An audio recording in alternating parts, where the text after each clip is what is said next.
We want to say that Kenyans are suffering. You go to any public hospital, you find people are not being attended to, doctors are on strike, and people are dying. There are emergencies on a daily basis. You see accidents on our roads. Nobody can be attended to in hospitals. We have our mothers who are expectant, who are supposed to deliver. Nobody is attending to them. We have different situations in different hospitals, and nobody is attending to them. And therefore, the situation is so bad, and we must fight this. And we as members of parliament, we are also in agreement that should the government refuse to listen to the doctors' plight, we will also join them on the Maandamanos. We will be with them on the streets to ensure that they demand that which is rightfully theirs. And we want to put pressure on the government so that our people don't suffer on the ground. We don't want the government to demand. You must come with the rule of equals and opposites. Number one, invite, do not demand. So when the government is demanding that doctors must go back, what are they trying to do?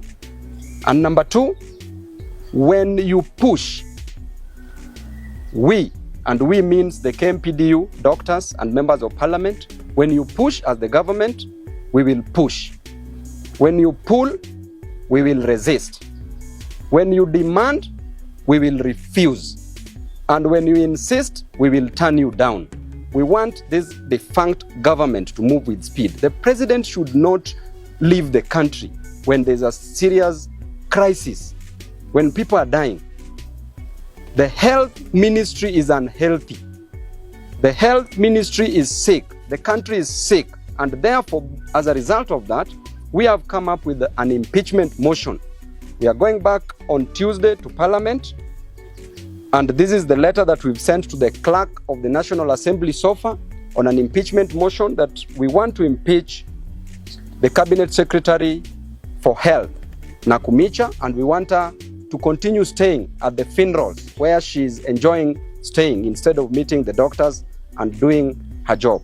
So the letter reads, notice of motion, the removal of the Cabinet Secretary for Ministry of Health, Susan Nakumicha.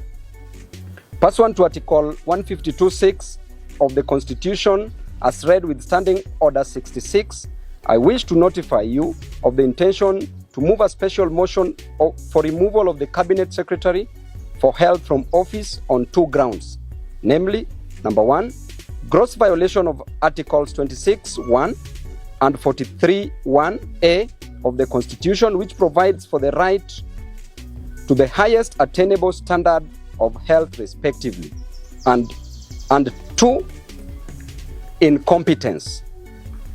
The Cabinet Secretary, the above grounds are based on the following particulars.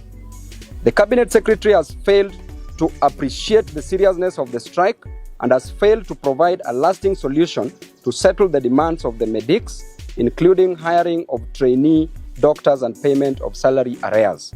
Number two, the CS failed to avert the doctors' strike, which has now entered its third week. Those are 21 days. The CS has instead taken a hard line and is instead threatening the striking doctors with immediate sacking and replacement. And therefore, we shall disappoint her and we want the president to appoint somebody else. Number three, as a result of the doctor strike, scores of Kenyans have been unable to access medical care, and in dire cases, some Kenyans have lost their lives. I will be moving this motion and seek the resolution of the House to require His Excellency the President to dismiss the Cabinet Secretary from office. We have attached the necessary evidence in support of the allegations.